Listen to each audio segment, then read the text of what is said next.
Hello दोस्तों, स्वागत है आप सभी का आपके अपने YouTube channel study knowledge top पर। तो कैसे हैं आप सभी लोग? उम्मीद करता हूं आप सभी अच्छे होंगे। तो दोस्तों, आज की क्लास में हम लोग इंग्लिश के क्वेश्चंस करेंगे। और यहाँ पे जो क्वेश्चंस मैंने सेलेक्ट किए हैं ये आपके इलाहाबाद हाई कोर्ट एग्जाम्स में प्रीवियस ईयर्स में जिस तरह के क्वेश्चंस पूछे गए हैं उसी पैटर्न पर आधारित क्वेश्चंस मैंने यहाँ पे लिए हैं। तो ये वीडियो आपके लिए काफ़ी हेल्पफुल होगा आपके आने वाले इलाहाबाद हाई कोर्ट एग्ज़ाम के लिए, चाहे वो ग्रुप सी का एग्ज़ाम हो या ग्रुप डी का एग्ज़ाम हो। और इसके अलावा भी किसी अन्य परीक्षा के लिए जहाँ पे इंग्लिश से क्वेश्चंस आएंगे उन सभी के लिए ये क्लास हेल्पफुल होगी। तो दोस्तों, वीडियो को लास्ट तक देखिएगा और अगर आपको वीडियो अच्छा लगे तो लाइक और शेयर जरूर करिएगा। तो दोस्तों, आइए शुरुआत करते हैं। सबसे पहले आपको दिया गया है select the option that can be used as a one word substitute for the given words. इन वर्ड्स के लिए एक वर्ड आपको बताना है। दिया गया है one who is not easily pleased by anything. ऐसा व्यक्ति जो आसानी से खुश नहीं होता है किसी भी चीज़ से, तो उस व्यक्ति को क्या कहेंगे? पहला ऑप्शन है गुलीबल। तो दोस्तों, गुलीबल का मतलब क्या होता है?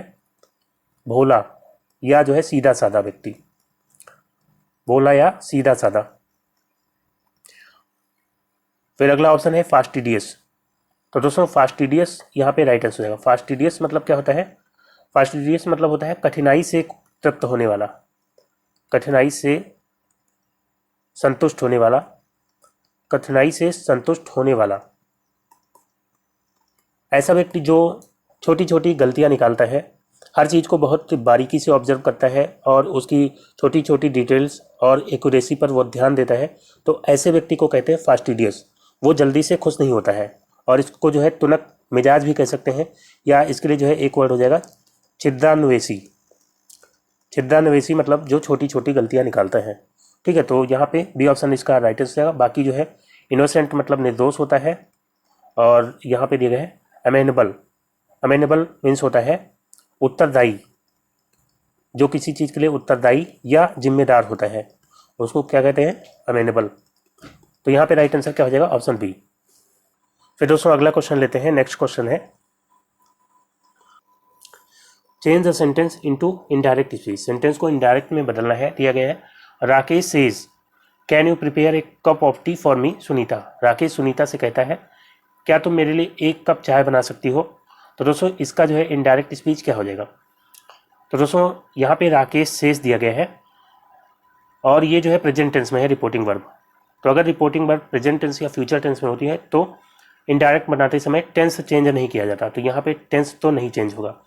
और दूसरी चीज़, यहाँ पे can you prepare a cup of T interrogative sentence है। इंट्रोगेटिव जब हेल्पिंग वर्ब से शुरू होता है, कैन से शुरू है, तो कनेक्टिव आता है इफ़ या वेदर। ठीक है, इफ़ या वेदर का प्रयोग होगा।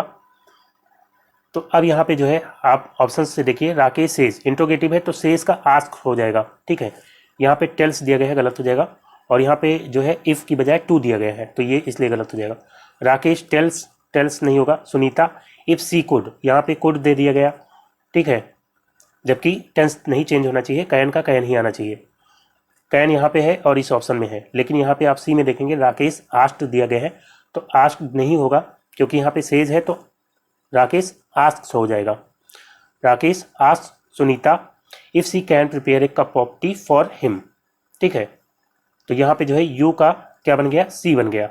यू सेकेंड पर्सन होता है जो कि ऑब्जेक्ट के अनुसार चेंज होता है। ऑब्जेक्ट कौन है? तो ऑब्जेक्ट है सुनीता। सुनीता के अनुसार यहाँ पे सी आ जाएगा। और इनडायरेक्ट बनाते समय अफर्मेटिव बना देते हैं इंट्रोगेटिव का, इंट्रोगेटिव नहीं रह जाता, तो यहाँ पे फुल स्टॉप लग जाएगा। और she can prepare, can see prepare नहीं होगा, सी कैन प्रिपेयर हो जाएगा। हेल्पिंग वर्ब जो है सब्जेक्ट के बाद आ जाएगी। She can prepare a cup of tea for him. For me का जो है मी फर्स्ट पर्सन है, सब्जेक्ट के अनुसार चेंज होता है। सब्जेक्ट है राकेश, तो राकेश के अनुसार यहाँ पे मी का बन जाएगा हिम। ठीक है, तो डी ऑप्शन यहाँ पे बिल्कुल राइट आंसर हो जाएगा। फिर दोस्तों, नेक्स्ट क्वेश्चन लेते हैं। अगला है find out which part of sentence has an error. Sentence के किस पार्ट में एरर है बताना है। अगर कोई एरर नहीं है तो आपका आंसर क्या होगा? Option D. दिया गया है in my opinion a pencil is always more preferable to a pen. तो दोस्तों, यहाँ पे जो है किस पार्ट में एरर है बताना है। इन माई ओपिनियन, मेरे विचार में एक पेंसिल जो है हमेशा मोर प्रेफरेबल मतलब ज़्यादा प्रेफर की जाती है टू ए पेन, पेन की अपेक्षा। तो दोस्तों, यहाँ पे जो है मोर नहीं आएगा, क्योंकि प्रेफरेबल जो है अपने आप में कंपैरेटिव वर्ड होता है। ठीक है, जो कि कंपैरिजन करने के लिए यूज़ किया जाता है। तो इसके साथ मोर का यूज नहीं होगा। In my opinion a pencil is always preferable to a pen, और प्रेफर या प्रेफरेबल के साथ कभी भी दैन का यूज नहीं होता है, टू का यूज होता है। ठीक है, तो यहाँ पे टू बिल्कुल सही है, तो मोर यहाँ पे नहीं होगा। राइट आंसर क्या हो जाएगा, किस पार्ट में गलती है, ऑप्शन सी यहाँ पे राइट आंसर हो जाएगा। फिर दोस्तों अगला क्वेश्चन लेते हैं, नेक्स्ट है fill in the blanks with most appropriate word. खाली जगह में आपको सबसे सही वर्ड फिल करना है। दिया गया है dash man standing in that corner is a police man in plane clothes. तो यहाँ डैश की जगह क्या हो जाएगा, सम दिया गया है, तो सम यहाँ पे नहीं होगा। सम आता है काउंटेबल नाउन के लिए, प्लूरल नाउन के लिए, काउंटेबल प्लूरल नाउन के लिए आता है सम। तो यहाँ पे मैन तो सिंगुलर है, तो इसके लिए नहीं आएगा। और यहाँ पे एनी या एक की बजाय द जो है एप्रोप्रिएट होगा, क्योंकि यहाँ पे एक पर्टिकुलर नाउन की बात हो रही है। जहाँ पे एक पर्टिकुलर नाउन यानी कि निश्चित संज्ञा का बोध होता है, वहाँ पर जो है द का प्रयोग किया जाता है। तो the man standing in that corner, मतलब उस कॉर्नर पे जो व्यक्ति खड़ा है वो क्या है, is a police man in plane clothes, वो सादे कपड़ों में एक पुलिस मैन है। ठीक है, तो एक पर्टिकुलर व्यक्ति की बात की जा रही है जो उस कोने पर खड़ा है। तो जहाँ पे पर्टिकुलर नाउन का बोध होगा वहाँ पे द का प्रयोग किया जाएगा। तो द यहाँ पे बिल्कुल राइट आंसर हो जाएगा। फिर दोस्तों नेक्स्ट क्वेश्चन लेते हैं, अगला है select the option that can be used as a one word substitute for the given words. इन वर्ड्स के लिए एक वर्ड आपको बताना है। दिए गए head of monks in an abbey. तो दोस्तों यहाँ पे जो है हेड ऑफ मॉन्क्स, मॉन्क्स मतलब जो साधु होते हैं, जो खासतौर से बौद्ध भिक्षु होते हैं, तो उनका जो हेड होता है इन एन एबी। एबी क्या होता है, मठ। तो मठ के जो साधु होते हैं उनका जो हेड होता है उसको क्या कहते हैं, उसके लिए एक वर्ड क्या हो जाएगा। तो यहाँ पे दिए गए हैं पैड्री, जिसको हिंदी में पादरी बोलते हैं। तो ये तो जो है चर्च का होता है। ठीक है, डीन ये जो है कॉलेज जो महाविद्यालय वगैरह होते हैं उसका हेड होता है, तो ये भी नहीं होगा। यहाँ पे दिए गए हैं एबॉट। तो दोस्तों एबॉट मतलब क्या होता है, एबॉट मतलब होता है मठाधीश, मठाधीश या महंत। यही इसका राइट आंसर होगा, मठाधीश या जो है महंत। और बाकी जो है डीकन दिया गया है, तो डीकन मतलब होता है उपयाजक, उपयाजक। और ये भी जो है चर्च में होता है, पादरी से मतलब छोटा होता है थोड़ा। ठीक है, तो उपयाजक बोलते हैं इसको, या जो है डीकन। तो राइट आंसर यहाँ पे एबट हो जाएगा। फिर दोस्तों नेक्स्ट क्वेश्चन लेते हैं, अगला है select the correctly spelled word. सही स्पेलिंग वाला वर्ड आपको बताना है। पहला ऑप्शन है इम्पेचुअस। इम्पेचुअस की स्पेलिंग यहाँ पे गलत है। इसकी सही स्पेलिंग होती है IMPET और यू हो जाएगा यहाँ पे OUS, इम्पेचुअस, जिसका मतलब होता है अविवेकी। इसी से मिलता जुलता होता है एक इम्पेटस। इसका मतलब क्या होता है, इम्पेटस मतलब होता है प्रोत्साहन या प्रेरणा। यहाँ पे दिया गया है इग्नोएबल, तो इग्नोएबल नहीं होता है, इग्नोबल होता है, इग्नोबल, जिसका मतलब होता है नीच। और इग्नोमिनस, तो इसकी स्पेलिंग सही है इग्नोमिनस। इसका मतलब क्या होता है, तो दोस्तों इसका मतलब होता है शर्मनाक, शर्मनाक या निंदा करने योग्य। और इसके अलावा दिया गया है इडियोसिंक्रेसी। इडियोसिंक्रेसी यहाँ पे जो है इसकी भी स्पेलिंग सही नहीं है, यहाँ पे ई की जगह ए हो जाएगा। ठीक है, अलग लिख देता हूँ, IDIOSYNCRASY,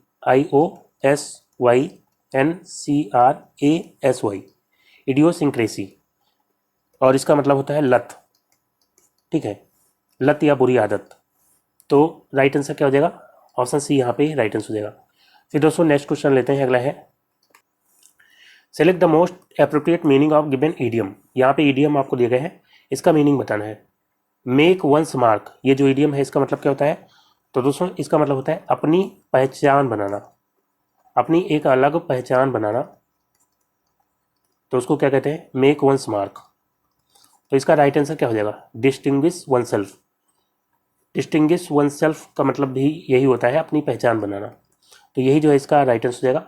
डिस्टिंग्विश मतलब प्रसिद्ध करना भी होता है, अपने आप को प्रसिद्ध करना या अपनी पहचान बनाना, इसका राइट आंसर हो जाएगा। और बी ऑप्शन है score high marks. High marks मतलब ऊंचे मार्क्स स्कोर करना, तो ये भी नहीं होगा। Highlight something in A page, किसी पेज में किसी चीज़ को हाईलाइट करना, तो ये भी नहीं होगा। रिवील समथिंग मतलब किसी चीज़ को प्रकट करना, तो ये नहीं होगा। तो राइट आंसर आपका ऑप्शन ए हो जाएगा, डिस्टिंग्विश वन सेल्फ। फिर दोस्तों नेक्स्ट क्वेश्चन लेते हैं, अगला है select the most appropriate antonym. Antonym बताना है आपको। एक्यूमुलेट का, एक्यूमुलेट मतलब क्या होता है, इसका मतलब होता है संचय करना, संचय करना या संग्रह करना, संग्रह करना। तो यहाँ पे इसका राइट आंसर क्या हो जाएगा, स्क्वेंडर। स्क्वेंडर मतलब क्या होता है, गंवाना, गंवाना या जो है अपव्यय करना, अपव्यय करना। और रिसीड मतलब क्या होता है, तो दोस्तों इसका मतलब होता है पीछे हटना, कमजोर पड़ के पीछे हटना। और कलेक्ट मतलब जो है, कलेक्ट मतलब भी संग्रह करना या इकट्ठा करना होता है, इकट्ठा करना। तो ये यहाँ पे सिनोनिम हो जाएगा इसका। और गार्नर मतलब क्या होता है, इसका मतलब होता है संग्रह करना, संग्रह करना। तो ये भी जो है सिनोनिम हो जाएगा। आपको जो है एंटोनिम बताना है, तो एंटोनिम यहाँ पे ऑप्शन ए हो जाएगा। स्क्वेंडर मतलब क्या हो जाएगा, गंवाना या अपव्यय करना। फिर दोस्तों नेक्स्ट क्वेश्चन लेते हैं, अगला है, अब आपको एंटोनिम बताना है डिफिडेंट का। तो दोस्तों डिफिडेंट मतलब क्या होता है, संकोची, संकोची व्यक्ति जो हिचकता है, थोड़ा हिचक से भरा होता है, उसको कहते हैं डिफिडेंट। तो यहाँ पे पहला ऑप्शन है रिजर्व्ड। तो रिजर्व मतलब भी संकोची होता है, जो कम बोलता है, तो ये तो जो है सिनोनिम हो जाएगा। और हैप्पी मतलब खुश होता है। कॉन्फिडेंट मतलब आत्मविश्वासी। तो आत्मविश्वासी व्यक्ति जो होता है वो संकोच नहीं करता। तो यही जो इसका राइट आंसर हो जाएगा ऑप्शन सी, कॉन्फिडेंट यहाँ पे जो है डिफिडेंट का हो जाएगा एंटोनिम। स्ट्रॉन्ग मतलब मजबूत होता है, तो सी ऑप्शन यहाँ पे राइट आंसर हो जाएगा। फिर दोस्तों नेक्स्ट क्वेश्चन लेते हैं, अब आपको सिनोनिम बताना है एविंस का। एविंस मतलब क्या होता है, तो दोस्तों एविंस मतलब होता है जताना, जताना या प्रकट करना, प्रकट करना या दिखाना भी कह सकते हैं। तो इसका राइट आंसर क्या हो जाएगा, रिकलेक्ट मतलब क्या होता है, फिर से इकट्ठा करना या जो है किसी चीज़ को याद करना, या हम कह सकते हैं स्मरण करना। और फिर से इकट्ठा करना तो होता ही है। शो मतलब क्या होता है, दिखाना। और अपीयर मतलब क्या होता है, अपीयर मतलब प्रतीत होना, प्रतीत होना। प्रोड्यूस मतलब जो है उत्पादन करना। तो इसका आंसर क्या हो सकता है सिनोनिम एवेंस का, सो। ऑप्शन बी यहाँ पे राइट आंसर होगा, सो मीन्स दिखाना। फिर दोस्तों नेक्स्ट क्वेश्चन लेते हैं, अगला है select the most appropriate synonym of given word. यहाँ पे सिनोनिम बताना है परनीसियस का। परनीसियस मतलब होता है हानिकारक। तो इसका सिनोनिम क्या हो जाएगा बताइए। पहला ऑप्शन है फिल्दी। फिल्दी मतलब होता है, फिल्दी मतलब गंदा या अपवित्र, अपवित्र। और फाउल मतलब क्या होता है, फाउल मतलब भी गंदा होता है। और एक मतलब इसका होता है बेईमानी से, बेईमानी से। और कॉन्टिन्यूअस मतलब लगातार। इंजूरियस, इंजूरियस मतलब हानिकारक। और यही जो है इसका हो जाएगा राइट आंसर। फिर दोस्तों नेक्स्ट क्वेश्चन लेते हैं, अगला है find out which part of sentence has an error. Sentence के किस भाग में एरर है। तो दोस्तों यहाँ पे दिया गया है the climate of Mumbai is better then Hyderabad. तो बताइए किस पार्ट में एरर है, द क्लाइमेट ऑफ मुंबई। तो दोस्तों यहाँ पे तुलना की जा रही है, जो मुंबई का क्लाइमेट है वो बेटर है कहाँ से, हैदराबाद के क्लाइमेट से। तो तुलना हमेशा एक समान चीज़ों में की जाती है। तो यहाँ पे जो है the climate of Mumbai is better than, यहाँ पे जो है क्लाइमेट ऑफ हैदराबाद होना चाहिए, ठीक है। क्योंकि हैदराबाद से तुलना नहीं हो रही है, क्लाइमेट जो मुंबई का है उसकी तुलना हो रही है हैदराबाद के क्लाइमेट से, ना कि हैदराबाद से।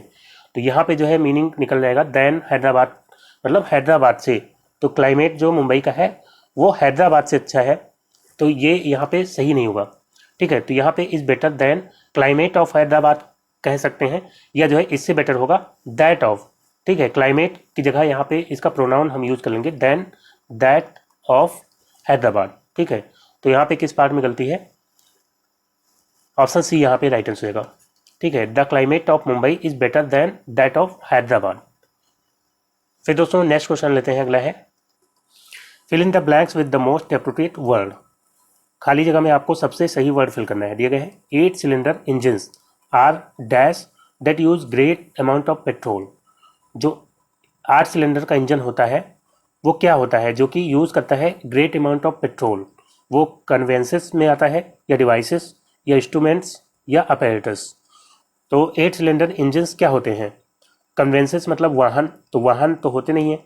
इंजन जो है वो क्या होते हैं, डिवाइसेस होते हैं। ऑप्शन बी यहाँ पे राइट आंसर हो जाएगा, डिवाइस मतलब उपकरण होता है, और यहाँ पे इंस्ट्रूमेंट्स मतलब भी उपकरण होता है, अपैरेटस मतलब भी उपकरण होता है, लेकिन अंतर क्या होता है? तो डिवाइस जो है ऐसे उपकरण होते हैं जो किसी एक चीज़ को परफॉर्म करने के लिए बने होते हैं, चाहे वो मैकेनिकल डिवाइसेस हों चाहे इलेक्ट्रिकल डिवाइसेस हों, मतलब उनका एक विशेष काम होता है, उसको परफॉर्म करने के लिए डिवाइसेस बनी होती हैं, ठीक है। और इंस्ट्रूमेंट जो है छोटे उपकरण होते हैं, मतलब छोटी छोटी चीज़ों के लिए इस्तेमाल किए जाते हैं। जैसे इंजन में ही बहुत सारे इंस्ट्रूमेंट हो सकते हैं, उनसे मिलकर के इंजन बना हो सकता है, या जो है पेंचकस वगैरह, जो प्लास वगैरह, ये सब क्या हो जाएंगे? इंस्ट्रूमेंट्स हो जाएंगे, ठीक है। तो ये भी एक तरह के मतलब छोटे उपकरण होते हैं। अपैरेटस मतलब क्या होता है? अपैरेटस मतलब पूरा जो है उपकरणों का सिस्टम होता है, पूरा का पूरा। जैसे किसी फैक्ट्री में जो है कोई चीज़ बन रही है, तो उस पर्टिकुलर चीज़ को बनाने के लिए जो है जो पूरा सिस्टम होता है उसको क्या कहेंगे? अपैरेटस कहेंगे। तो यहाँ सबसे एप्रोप्रिएट पूछा गया है, तो सबसे एप्रोप्रिएट हो जाएगा डिवाइसेस, ठीक है। फिर दोस्तों नेक्स्ट क्वेश्चन लेते हैं, अगला है, अब दिए गए हैं change the sentence in passive voice. Sentence को पैसिव वॉइस में बदलना है। दिए गए है the enemies have destroyed the अजूबा टाउन। दुश्मनों ने डिस्ट्रॉय कर दिया है, नष्ट कर दिया है अजूबा टाउन को। तो दोस्तों इसका पैसिव वॉइस क्या हो जाएगा? तो पैसिव वॉइस बनाते समय सबसे पहले आपको देखना होता है टेंस। यहाँ पे आप देखेंगे the enemies have destroyed, present perfect tense है, और प्रेजेंट परफेक्ट टेंस का जब आप पैसिव बनाएंगे तो हेल्पिंग वर्ब आ जाएगी हैज़ या हैव प्लस बीन, और वर्ब की थर्ड फॉर्म आ जाएगी। बाकी जो है बाई प्लस सब्जेक्ट और ऑब्जेक्ट जो है पहले आ जाएगा। तो दोस्तों यहाँ पे जो है द एनिमीज हैव डिस्ट्रॉयड, ये वर्ब हो गई। इसके बाद आ जाएगा द अजूबा टाउन, ये जो है ऑब्जेक्ट हो जाएगा। तो ये पहले आ जाएगा द अजूबा टाउन। अब इसके बाद आना चाहिए हैज़ या हैव बीन। तो अजूबा टाउन सिंगुलर है, इसके लिए हैज़ आएगा, ठीक है, हैज़ बीन हो जाएगा। तो वाज यहाँ पे दिया गया है, गलत हो जाएगा। हैड बीन गलत हो जाएगा, हैव बीन यहाँ गलत दिया गया है। तो डी ऑप्शन बिल्कुल राइट आंसर है, द अजूबा town has been destroyed by the enemies, ठीक है। तो ये जो है बिल्कुल सही आंसर हो जाएगा, ऑप्शन डी। फिर दोस्तों नेक्स्ट क्वेश्चन लेते हैं, अगला है, select the most appropriate meaning of given idiom. Idiom आपको दिया गया है, इसका मतलब बताना है। Throw in the towel, throw in the towel, इसका मीनिंग क्या होता है? तो दोस्तों इसका मतलब होता है हार स्वीकार कर लेना, हार मान लेना या हार स्वीकार करना। पहला ऑप्शन है fight with vigour. Fight with vigour मतलब होता है पूरी ताकत से लड़ना, पूरे जोश से लड़ना, तो ये तो यहाँ पे नहीं होगा। एक्नॉलेज डिफीट मतलब हार स्वीकार कर लेना, ऑप्शन बी यहाँ पे राइट आंसर होगा, एक्नॉलेज डिफीट। गेट सक्सेस मतलब जो है सफलता पा लेना, तो ये भी नहीं होगा। और कंसंट्रेट मोर, और ज़्यादा कंसंट्रेट करना, तो ये भी नहीं होगा। तो ऑप्शन बी यहाँ पे राइट आंसर होगा, एक्नॉलेज डिफीट मतलब हार स्वीकार करना, इसका भी मीनिंग हो जाएगा। फिर दोस्तों नेक्स्ट क्वेश्चन लेते हैं, अगला है, select the most appropriate synonym. Synonym बताना है यूलॉजी का। तो दोस्तों यूलॉजी का मतलब होता है प्रशंसा भाषण, ऐसा भाषण जो किसी की प्रशंसा में दिया जा रहा हो, तो उसको कहते हैं यूलॉजी। पहला ऑप्शन है हार्मनी। हार्मनी मतलब होता है सामंजस्य, तो ये तो यहाँ पे होगा नहीं। यूफोरिया मतलब क्या होता है? उत्साह, खुशी से भरा उत्साह जिसको कहते हैं यूफोरिया। प्रेज मतलब क्या होता है? प्रेज मतलब प्रशंसा। और होमली मतलब क्या होता है? इसका मतलब होता है धर्मगीत, धर्मगीत या भजन कह सकते हैं। तो यहाँ पे जो है क्या हो जाएगा? ऑप्शन सी राइट आंसर होगा, प्रेज। फिर दोस्तों नेक्स्ट क्वेश्चन लेते हैं, अगला है, fill in the blanks with the most appropriate word. आपको खाली जगह में सबसे सही वर्ड फिल करना है, दिए गए हैं he would always be late because he would dash whatever he was suppose to do. अब यहाँ पे जो है क्या फिल होगा डैश की जगह? He would always be late, वो हमेशा लेट होता था। बिकॉज ही वुड, क्योंकि वो क्या करता था? प्री वेरिकेट। प्री वेरिकेट मतलब क्या हो जाता है? इसका मतलब होता है कि किसी बात का जवाब देने से बचना। यहाँ पे लिख देता हूँ, जवाब देने से बचना, किसी बात का जवाब देने से बचना, उसको कहते हैं प्री वेरिकेट। और यहाँ पे दिया है प्रोक्रेस्टिनेट। प्रोक्रेस्टिनेट इसका मतलब क्या होता है? इसका मतलब होता है टाल मटोल या देर करना, टाल मटोल करना। यहाँ पे लिख देता हूँ, टाल मटोल करना। और यही इसका राइट आंसर आएगा, क्योंकि वो हमेशा टाल मटोल किया करता था जो भी वो उसको करना होता था उसमें। तो बी ऑप्शन यहाँ पे राइट आंसर हो जाएगा। बाकी इंट्रोगेट मतलब पूछताछ करना, इंट्रोगेट मतलब जो है पूछताछ करना, और डिस्क्रिमिनेट मतलब भेदभाव करना। तो यहाँ पे राइट आंसर आपका बी ऑप्शन राइट आंसर होगा, प्रोक्रेस्टिनेट। फिर दोस्तों नेक्स्ट क्वेश्चन लेते हैं, अगला है। अब दिया गया है select the option that can be used as a one word substitute for the given words. इन वर्ड्स के लिए एक वर्ड क्या होगा? The word is no longer in use, ऐसा शब्द जो अब यूज में नहीं है, प्रयोग में नहीं है। तो दोस्तों यहाँ पे पहला ऑप्शन है ऑब्सोलीट। ऑब्सोलीट मतलब क्या होता है? जो अब चलन में ना हो, या आउटडेटेड, जो आउटडेटेड हो गया हो, जो प्रचलित ना हो, या हम अप्रचलित कह सकते हैं। तो यही इसका राइट आंसर है, ऑब्सोलीट। बाकी ओल्ड फैशन मतलब पुराने फैशन का, तो ये वर्ड के लिए तो होगा नहीं। और एंटीक मतलब क्या होता है? अनोखा। कोई चीज़ अनोखी होती है तो हम कहते हैं वो एंटीक है, तो अनोखा हो जाएगा एंटीक मतलब। वैनिस्ड मतलब होता है गायब। तो पहला ऑप्शन यहाँ पे बिल्कुल राइट आंसर है, ऑब्सोलीट। फिर दोस्तों नेक्स्ट क्वेश्चन लेते हैं, अगला है select the correctly spelled word. सही स्पेलिंग वाला वर्ड आपको बताना है। पहला ऑप्शन है डेमागॉग। तो दोस्तों डेमागॉग यहाँ पे जो है इसकी स्पेलिंग बिल्कुल सही है। इसका मतलब क्या होता है? जन समुदाय का नेता, जन समुदाय का नेता। और फिर नेक्स्ट है डेलिक्वेंसी। तो दोस्तों डेलिक्वेंसी में यहाँ पे ए के बजाय क्या होना चाहिए? ई होना चाहिए, बाकी सही है डेलिक्वेंसी। इसका मीनिंग क्या होता है? इसका मतलब होता है अपराध। और डेलीवेरेंस, तो डेलीवेरेंस में यहाँ पे आप देखेंगे ई की जगह ए होना चाहिए, डेलीवेरेंस, जिसका मतलब होता है मुक्ति। और डेलीबरेटिव, तो दोस्तों डेलीबरेटिव में जो है यहाँ पे ए नहीं होगा बल्कि ई होगा, डेलीबरेटिव। और इसका मतलब क्या होता है? विचारशील। विचारशील, जो सोच विचार के काम करता है उसको कह सकते हैं डेलीबरेटिव। ठीक है, तो यहाँ पे राइट आंसर क्या हो जाएगा? ऑप्शन ए डेमागॉग, इसका जो है स्पेलिंग सही है।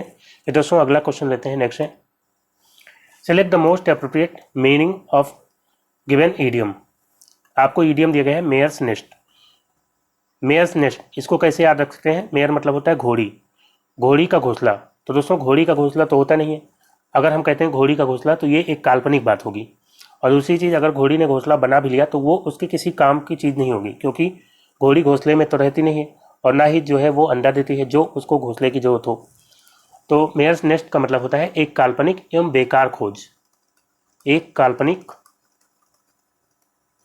एवं बेकार खोज, बेकार खोज या बेकार चीज, एक काल्पनिक एवं बेकार खोज या चीज। तो यहाँ पे जो है इसका राइट आंसर क्या हो जाएगा? पहला ऑप्शन है फिनोमिनल डिस्कवरी। फिनोमिनल मतलब होता है अभूतपूर्व, अभूतपूर्व। तो फिनोमिनल डिस्कवरी मतलब अभूतपूर्व खोज हो जाएगा, तो ये यहाँ पे नहीं हुआ। वर्थलेस थिंग मतलब क्या होता है? वर्थलेस मतलब बेकार, थिंग मतलब चीज़, तो यही इसका राइट आंसर होगा, वर्थलेस थिंग। बाकी जॉयफुल इवेंट मतलब कोई इवेंट जो कि बहुत आनंददायक हो, तो ये भी नहीं होगा। ह्यूज मिस्टेक नहीं होगा, तो बी ऑप्शन बिल्कुल राइट आंसर होगा। फिर दोस्तों नेक्स्ट क्वेश्चन लेते हैं, अगला है select the option that can be used as one word substitute for the given words. आपको वर्ड्स दिए गए हैं, इनके लिए एक वर्ड बताना है। दिया गया है a person unselfishly concern for or devoted to the welfare of others. ऐसा व्यक्ति जो बिना स्वार्थ के, कंसर्न मतलब चिंतित रहता है, और डिवोटेड रहता है यानी समर्पित रहता है, to the welfare of others, दूसरों की भलाई के लिए जो है समर्पित जो व्यक्ति रहता है उसको क्या कहते हैं? इगोटिस्ट मतलब होता है अहमवादी। अहमवादी जो अपने आप को सबसे बेहतर समझता है उसको कहते हैं अहमवादी, तो ये यहाँ पे नहीं होगा। अनसेल्फिश, सेल्फिश मतलब स्वार्थी, अनसेल्फिश मतलब निस्वार्थ, तो ये भी यहाँ पे नहीं होगा। एल्ट्रुइस्ट मतलब क्या होता है? परोपकारी। परोपकारी व्यक्ति जो होता है वो दूसरों के लिए चिंतित रहता है, दूसरों की भलाई के लिए समर्पित रहता है, तो ऐसे व्यक्ति को क्या कहते हैं? एल्ट्रुइस्ट। तो सी ऑप्शन यहाँ पे राइट आंसर होगा। बाकी वेलफेयरिस्ट मतलब होता है भलाई करने वाला, तो सी ऑप्शन यहाँ पे सबसे अप्रोप्रिएट होगा, एल्ट्रुइस्ट। फिर दोस्तों नेक्स्ट क्वेश्चन लेते हैं, अगला है find out which part of sentence has an error. Sentence के किस पार्ट में एरर है बताना है। दिया गया है the best known leader among them were Mahatma Gandhi, Sardar Patel and Jawaharlal Nehru. तो बताइए किस पार्ट में एरर है? The best known leader among them were, तो दोस्तों क्या यहाँ पे लीडर होगा? द बेस्ट नोन लीडर्स होगा, क्योंकि यहाँ पे दिया गया है the best known leaders among them, उनमें से जो सबसे अच्छे नेता यहाँ पे वर है, तो वर आता है प्लूरल के लिए, तो यहाँ पे इसलिए प्लूरल होना चाहिए था, द बेस्ट नोन लीडर्स हो जाएगा। ठीक है, क्योंकि यहाँ पे 3 लोगों का नाम दिया गया है, महात्मा गांधी, सरदार पटेल एंड जवाहरलाल नेहरू, तो यहाँ पे प्लूरल है तो इसलिए लीडर्स हो जाएगा। तो राइट आंसर क्या हो जाएगा? ऑप्शन ए यहाँ पे राइट आंसर हो जाएगा। फिर दोस्तों नेक्स्ट क्वेश्चन लेते हैं, अगला है, अब दिया गया है select the most appropriate antonym. Antonym बताना है फिकल का। फिकल मतलब क्या होता है? तो दोस्तों इसका मीनिंग होता है अस्थिर, अस्थिर या बार बार बदलने वाला, बार बार बदलने वाला। तो बताइए जो है इसका राइट आंसर क्या हो जाएगा? पहला ऑप्शन है डेबिलिटेटिंग। डेबिलिटेटिंग मतलब क्या होता है? तो दोस्तों इसका मतलब होता है कमजोर करने वाला, कमजोर करने वाला। तो दोस्तों ये जो है इसका राइट आंसर नहीं होगा। फर्म मतलब क्या होता है? दृढ़। फर्म मतलब दृढ़, जो एक बात पर कायम रहता हो। ठीक है, तो यही इसका राइट आंसर हो जाएगा, फर्म। बाकी रिपल्सिव मतलब क्या होता है? प्रतिकारक, जो पीछे हटाता है। ठीक है, रिपल्सिव मतलब पीछे हटाने वाला या प्रतिकारक। यील्डिंग मतलब क्या होता है? यील्डिंग मतलब मान जाने वाला, मान लेने वाला, या जो है राजी हो जाने वाला। ठीक है, तो यहाँ पे आपका फर्म जो है बिल्कुल राइट आंसर हो जाएगा। फिर दोस्तों नेक्स्ट क्वेश्चन लेते हैं, अगला है change the given sentence in passive voice. Sentence को पैसिव वॉइस में बदलना है। दिया गया है Rohit had written an essay on pollution.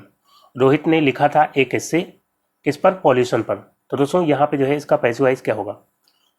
Passive voice बनाने के लिए सबसे पहले क्या देखते हैं? टेंस। अब यहाँ पे पास्ट परफेक्ट टेंस है, और पास्ट परफेक्ट का जब हम पैसिव बनाते हैं तो क्या हो जाता है? हेल्पिंग वर्ब आती है had, had been, had plus been, और वर्ब की थर्ड फॉर्म तो पैसिव वॉइस में हमेशा रहती है, और उसके बाद बाई प्लस सब्जेक्ट, और ऑब्जेक्ट जो है पहले आ जाएगा। Rohit had written an essay, ये जो है ऑब्जेक्ट हो जाएगा। तो an essay on pollution, an essay on pollution, ये जो है पूरा ऑब्जेक्ट हो जाएगा, एन एस्से ऑन पॉल्यूशन। और यहाँ पे हैड बीन रिटन आना चाहिए, यहाँ वाज रिटर्न दिए गए हैं, नहीं गलत हो जाएगा। हैड बीन रिटन यहाँ पे दिए गए हैं बाई रोहित, और यही जो है इसका राइट आंसर हो जाएगा, an essay on pollution had been written by Rohit. C में देखेंगे तो an essay on pollution wrote Rohit, ये गलत हो जाएगा। An essay on pollution have been, यहाँ हैड बीन होना चाहिए था। ठीक है, तो बी ऑप्शन बिल्कुल यहाँ पे राइट आंसर हो जाएगा। फिर दोस्तों अगला, और ये जो है आखिरी क्वेश्चन हो जाएगा, fill in the blanks with the most appropriate word. दिया गया है he talked on and on, फिर dash. He talked on and on का मतलब होता है कि कोई चीज करते रहना। ठीक है, वो बात करता रहा, ही टॉक्ड ऑन एंड ऑन। अब यहाँ पे कॉन्स्टेंटली मतलब होता है लगातार, और वरासियसली मतलब क्या होता है? लालची तरीके से, लालची तरीके से। और अगला है हेजिटेटिंगली। हेजिटेटिंगली मतलब हेजिटेशन के साथ या हिचकिचाते हुए, हिचकिचाते हुए। तो ये तो यहाँ ये दोनों नहीं होंगे। इंस्टेंटली मतलब तुरंत होता है, तो सबसे एप्रोप्रिएट यहाँ पे हो जाएगा constantly. He talked on and on constantly मतलब कि वो लगातार बात करता रहा, तो ए ऑप्शन यहाँ पे राइट आंसर हो जाएगा। तो दोस्तों आज का वीडियो यहीं पे समाप्त करता हूँ। उम्मीद करता हूँ वीडियो आपको अच्छा लगा होगा। अगर वीडियो आपको अच्छा लगा हो तो लाइक और शेयर जरूर करिएगा, और जो नए दोस्त हैं चैनल पर वो चैनल को सब्सक्राइब करके नोटिफिकेशन बेल को जरूर ऑन कर लेंगे, ताकि नेक्स्ट वीडियो अपलोड होते हैं उसका नोटिफिकेशन आपको सबसे पहले मिल जाए। तो दोस्तों मिलते हैं अगले वीडियो में, तब तक के लिए good bye and take care.